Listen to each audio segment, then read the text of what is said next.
Welcome back. We have returned. Thank you for tuning in tonight. And we're going commercial free here with my guest, Josh Reeves. You can check out his website at theglobalreality.com for access to his documentary films, his radio shows, the whole nine yards. Theglobalreality.com.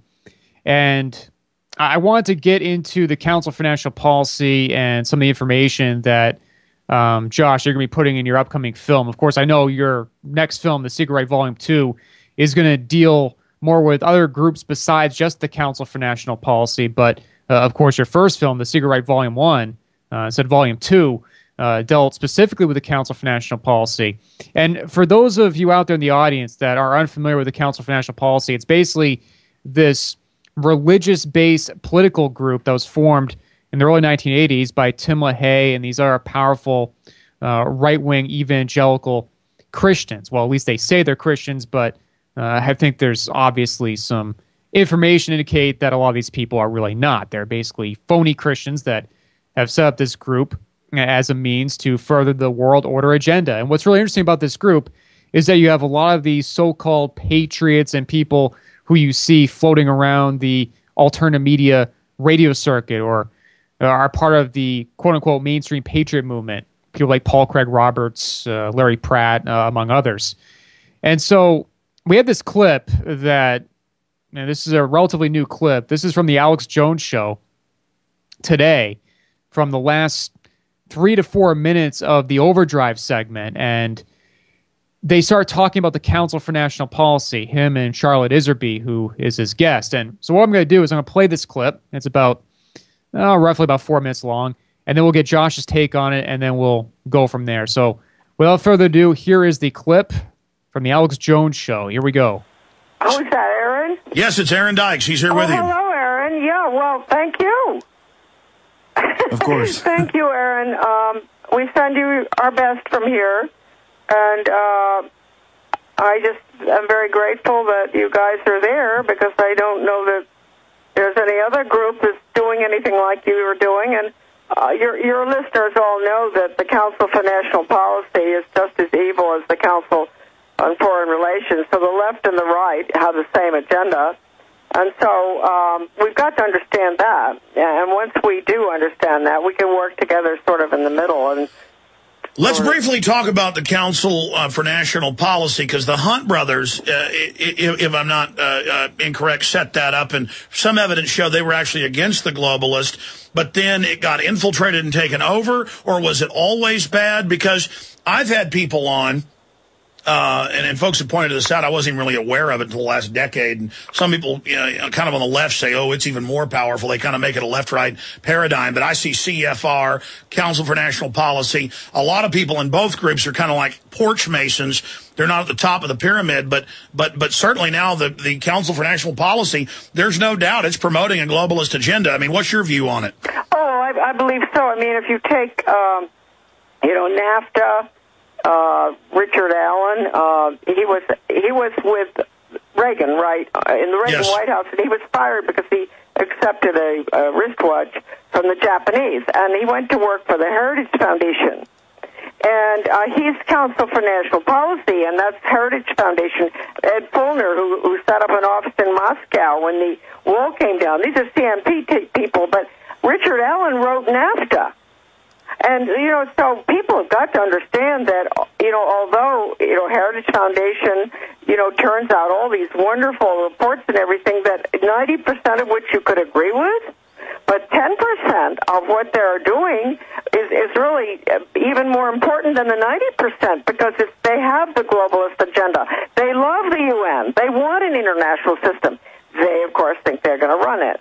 But they're going to run it with Rockefeller and everybody else. It's a very, very bad, or bad's hardly the word. It's a very deceitful, deceptive group that I found out through trying to work with them. They hate me, but Roz Haley from Texas, down there where you guys are, she was lovely, like the grande dame of the Council for National Policy. And she's a close friend of Norman Dawes. She and I put together a project to get out of the UN, a really good project. And we sent letters to 300 or more members of the Council for National Policy to help us. Samuel, my son, typed all the labels out of the computer. This was 15 years ago. We didn't get one single response, even though Roz Haley, was highly thought of in the Council for National Policy. Charlotte, this segment's over, but now I want to get you back on about the CMP and the infiltration of conservative movements by the globalists. This is, because just like Skull and Bones, you've got Democrats and Republicans from there, correct? You absolutely do, and I think they're more dangerous. I think that the neoconservatives are more dangerous than the left, because the left tells the truth, as bad as it is. They don't lie all the time to us. We know what they're doing, but the right wing is lying. Incredible. I'm going to have you back on then soon on the CMP. Stay with us, folks. This is important. We'll be right back. All right. Well, there's the clip, and what's funny is that he didn't come back. That's the end of the show. So, Josh, I hope you heard all of that. That was the clip, of course, from the Jones Show today. What do you make of all this? Because we have clips of him just several months ago saying that this talk about the Council for National Policy was part of some Council on Foreign Relations funded conspiracy theory. Of course, Charlotte Iserby, she has connections back to Phyllis Schlafly, who's a Council for National Policy member. Prior to this clip, she was speaking about Stan Monteith and Phyllis Schlafly and speaking about them in a fairly high regard. So this right here, her exposing the Council for National Policy is almost like Henry Kissinger. And I actually said the same thing to somebody I was talking to before the show. This is kind of like asking Henry Kissinger to come on a show to expose David Rockefeller. What do you think of that clip? I'm salivating over here actually to give you the full rant buffet on that clip. Oh my goodness gracious. It's incredible, isn't it? Well, that's why I intentionally didn't listen to it earlier today when you told me about it, because I was like, I wanted the audience tonight to be able to hear my legitimate reaction to hearing that clip for the first time.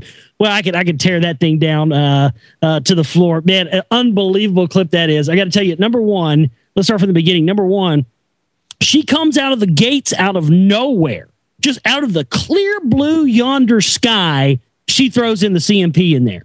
I'm here to tell you as a researcher and as somebody who has examined this stuff, that just flat doesn't happen. And as you mentioned, the connections with Charlotte Iserby, there was actually a few of Phyllis Schlafly's books, and she's written many through the years on various topics. And if you get a copy of one of her books, it says, written by Phyllis Schlafly. And of course, Phyllis Schlafly is one of their highest, most regarded people because of her bloodline. Because she is a blue blood on both sides of her family. She comes from the Bruce on her mother's side and the Stewart bloodline on her father's side. And so she's a blue blood on both sides of her family. And I attended this Freedom 21 conference in 2008 I've talked about before, where we got footage of Phyllis Schlafly and Larry Pratt that are both in the Secret Volume 1. And boy, when she walked in the room, Lee, everybody in the entire audience stood up like she was the Queen of England and applauded her. And a few of these books that were written by Phyllis Schlafly have come out now, were actually ghost written by Charlotte Iserby. And so they had to actually give Charlotte Iserby credit later on for this. Then, this is just an unbelievable clip. Jones goes on to try and say that the Hunt brothers were not globalists and that the CMP got hijacked. And now he's trying to, I knew this was going to happen. I talked about this a couple of years ago. I knew it. I called this. I said, Alex Jones, will you watch? We'll try to co-opt the CMP information, act like he's been talking about it all along, then try to steer the perimeters of what the implications of this information means. My goodness gracious. These people must be scared. And I got to continue here. The other thing that I caught was how he said, again, he said, the Hunts, they started this with good intentions and then it got infiltrated. Wait a minute. He completely went past the fact that the Hunt family paid for the wanted for treason posters that were put in Dallas on November 21st, 1963, the day before the assassination. If you read that poster and read the things that it says about why he's wanted for treason, it reads verbatim about exactly to a T the same things that are said today by the Truth Movement, the Patriot Movement, the Teabaggers, the rest of it, the whole new right. That's exactly what they say today about Barack Obama. So you see, he goes completely past that. And then the other interesting thing I heard in there that I couldn't believe about was when Charlotte Iserby said that 15 years ago, me and my son, she said, first, so-and-so is a member. And I thought, well, Okay, well, it's on the public record that Richard Allen is a member. You can go and look that up. I've come across that in my research.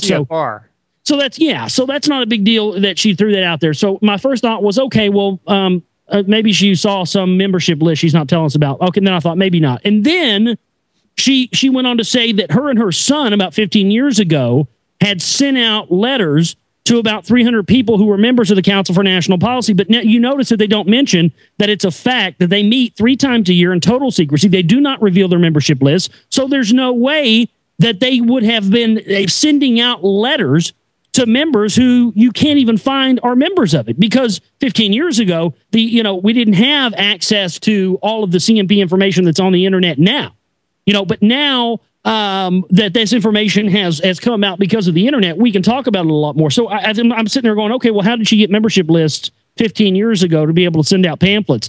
It's unbelievable. And I think this is 100% a case of now Alex Jones knowing that, he has no choice but to discuss this issue, and I think that it's in his best interest to try and steer it or steer what it really means, the implications of it, towards basically absolving him and people like, Stan Monteith or, what's his name, the cop. Jack McLam. Jack McLam. Well, actually, about Jack McLam, real quick, did you hear the clip in which? Yes. Okay, so you did hear that clip in which he talked about how the CMP were basically a bunch of globalists. Yeah, there was contradictory stuff all in that clip as well. And I noticed He took down the fact that he was a member off of his website. He finally did he? Yeah. Took him long enough.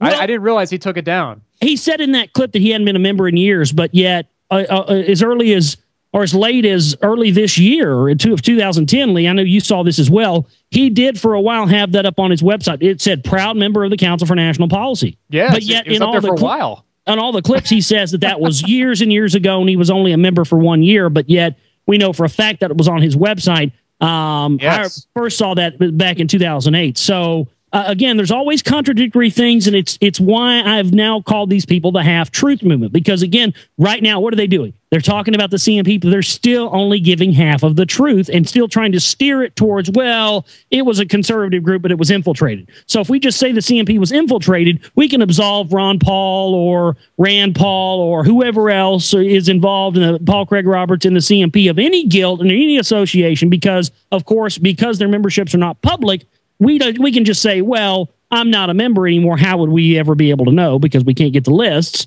And basically, we're going to absolve all of our operatives who are involved in the truth movement of any sort of association with this group, because we need to make them look good for this op. And we'll use Alex Jones to do it. And then once Alex Jones finally comes out, it will absolve him and anybody else. Bubba. I hate to have to tell you. I hate to have to say this live on air. Your little operation to do that, if that's your plan, I'm going to tell you right now, it's going to fail miserably, because I have the catch-22 trump card you're not waiting on, and it's called The Secret Right Volume 2. And when that movie comes out, it is going to full-blown do away with this little operation you're trying to run to steer it back towards, oh, they were just an infiltrated group.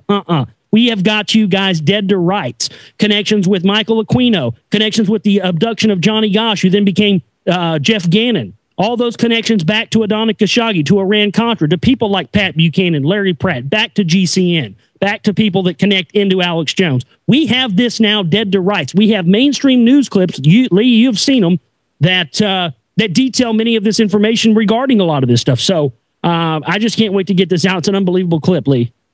Well, I tell you what I found really interesting is that, of course, you know how his show operates. Basically, he has his 3-hour show that's broadcast over all these affiliates, and that's the main show. This particular segment was not done on the actual show. It was done the Overdrive segment.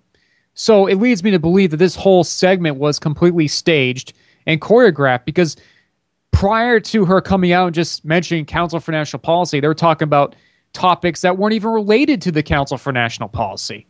So this is a very bizarre clip. It's almost as if they wanted us to be talking about this tonight, because, I mean, I announced openly that you're going to be on the show today, and I find it very curious that this particular clip became available. And they had this whole thing where she's talking about this in this 4-minute Overdrive segment. So this is very, very interesting, very, very suspicious.